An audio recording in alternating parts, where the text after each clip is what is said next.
third. Warriors up 11. Who else? Curry. He's going to rattle in the three from distance, and he is feeling it. Why wouldn't he be? Warriors up 10 at the end of the third. Early fourth quarter, Mavericks now down 12. Luka driving in for the one-handed dunk. Cuts the lead to 10, but it was not to be his night.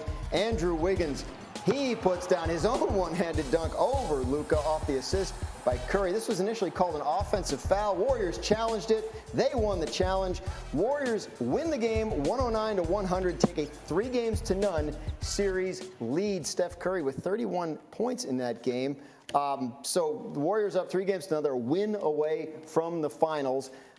I feel like a couple of years ago, they lose to Toronto, and we feel like maybe this is kind of a last gasp for this team. But, I mean, are they kind of pivoting, JJ, into a potential – again, they have to win one more, and then they have to win the finals. Yeah. But are they potentially pivoting into a new run of success? I don't know about dynasty.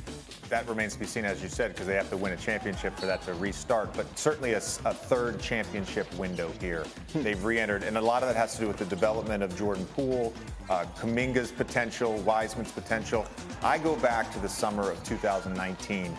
When Kevin Durant clearly was going to leave, being able to facilitate a sign and trade to get D'Angelo Russell. They overpaid for D'Angelo to get him on $30 million a year so that they could then trade him for another piece. And that piece became Andrew Wiggins, who's been phenomenal. So having him, his ability to defend, get in the paint, all that stuff we've seen in the playoffs, knock down spot up threes, having him has been huge for them.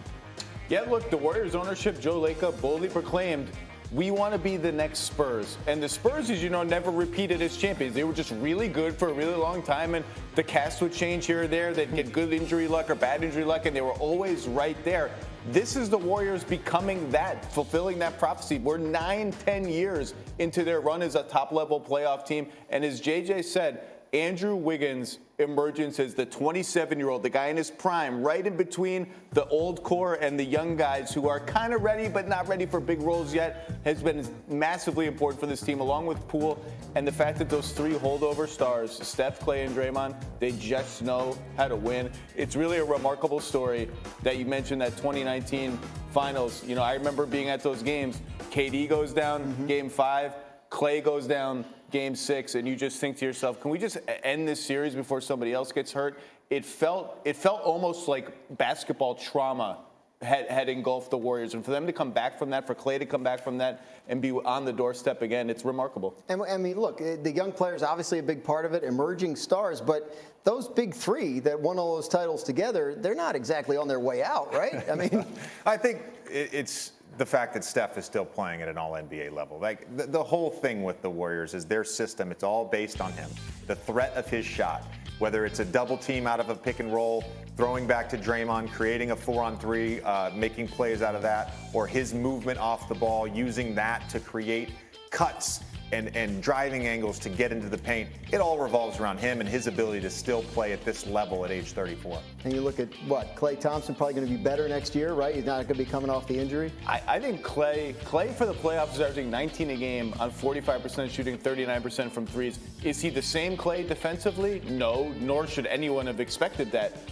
Given what he went through, I think he's been phenomenal this year. And those big three, Draymond, for my money, is still the best defensive player in the NBA when the chips are down. Those three guys, they still know how to do it. Yeah, absolutely. Coach, obviously tremendous success. I mean, they have a factory. Why couldn't they be the next Spurs or even last even longer than they did if they're going to keep replenishing like this? Warriors one way a win from returning to the NBA Finals for the 6th time in 8 seasons. The other end of the Western Conference spectrum features the Los Angeles Lakers. And news on them, as our Adrian Wojnarowski tweeted, Michigan coach Juwan Howard declined a Los Angeles Lakers overture for the team's head coaching job. Howard's going to remain at Michigan, coach his 2 sons, Jace and Jet. You know, look, that sounds great. I mean, Michigan's a good job, and he's coaching his kids. That sounds like a lot of fun. But it's the Los Angeles Lakers, right? I mean, you just say no thanks when they call. What does that say about the Laker job? It says more to me about the timing of Juwan Howard's situation. He's got a great job right now at his alma mater. alma mater. He's coaching his kids. And the Lakers' job right now, I don't think is a great job. I don't know in the short term how you build around this roster without cap space, without real tradable assets outside of Anthony Davis. And then going forward, look, LeBron is going to get older. At some point, he's going to have a decline. They don't have the young players that are going to be able to step into that role, like we talked about with the Warriors, Jordan Poole stepping up, like we talked about with the Spurs dynasty, Kawhi Leonard developing into an All-NBA player. So this job right now, I think, is not the right time for Juwan Howard. He's going to have his choice of jobs at some point in the NBA if he so chooses. Ann Arbor, beautiful place to live. Michigan's got the best fight song in college sports. He gets to coach his sons. If I got to pick between that and figuring out like the Russell Westbrook, LeBron James, Anthony Davis fit with all the drama that's always swirling above me, I'll stick with Michigan. That's cool. Maybe if the Lakers had called in December, right, and offered LA weather, right, in the wintertime over Ann Arbor, but who knows? Look, but seriously, I mean, you mentioned that what goes on with the Lakers. I mean, it was a mess this year. I mean, is that something that's fixable anytime soon? They have a lot of work to do internally on their culture and sort of the cohesion from top to bottom, and they have a lot of work to do, as JJ indicated, on their roster. It's still the Lakers, and they're still attracting some really good coaching candidates, and they still have LeBron James and Anthony Davis. So if those guys are healthy at the right time, which they never were this year, and the supporting cast was a mess, I realize that. If you just give me those two guys healthy in April and May, I got a fighting chance against anybody. A fighting chance, at least. I might not be favorites against the Clippers, the Nuggets, on. I got a chance, though. No one's excited to see those two guys across the court in the playoffs. To Zach's point, I think with regards to Juwan, this has more to do with his situation and the timing of his situation than it does about whether or not the Lakers' job is attractive to anybody. Because, as Zach mentioned, Terry Stotts is a great coach. Kenny Atkinson probably got a raw deal in Brooklyn and has proven that he can take a team to the playoffs. And then Darvin Ham. Darvin Ham is the guy that has, for the last 5 or 6 years, interviewed for a bunch of head coaching jobs, hasn't got the job yet. So I think the time is right for him to step into that role.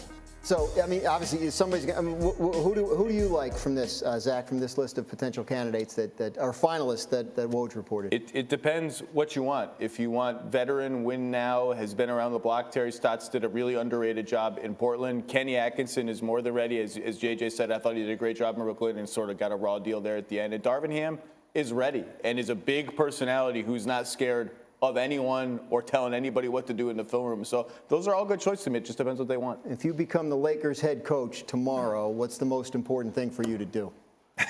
Oh, boy. Just say they call tonight. And unlike Juwan Howard, you say, sure, I'll talk. I would probably get on the phone with Rob Pelinka and Jeannie Buss, and I would say, let's have a powwow about what we're all going to do, how we all create synergy. The best run organization, the best run teams have synergy between ownership, front office, and coaching. The Lakers have not had that. The problem with that is, like, who else has got to be on the call? Do I got to get Linda Rambis and Kurt Rambis and Phil Jackson? No. How many people are on the call? Those three, me, Rob, and, that's it? And Linda. Yeah. Okay. LeBron, does LeBron need to be on the call? What? Does LeBron James need to be on the call? Yeah, LeBron's on the call. LeBron's on the call. Of course he's on the call. Lakers lost 49 games this season, most ever by a LeBron James team, and the most the Lakers have lost in the last 5 years. When we come back, we have more hoops to get to. We're going to talk about whether this was a dirty play, and we'll talk about some Celtics and Heat as they move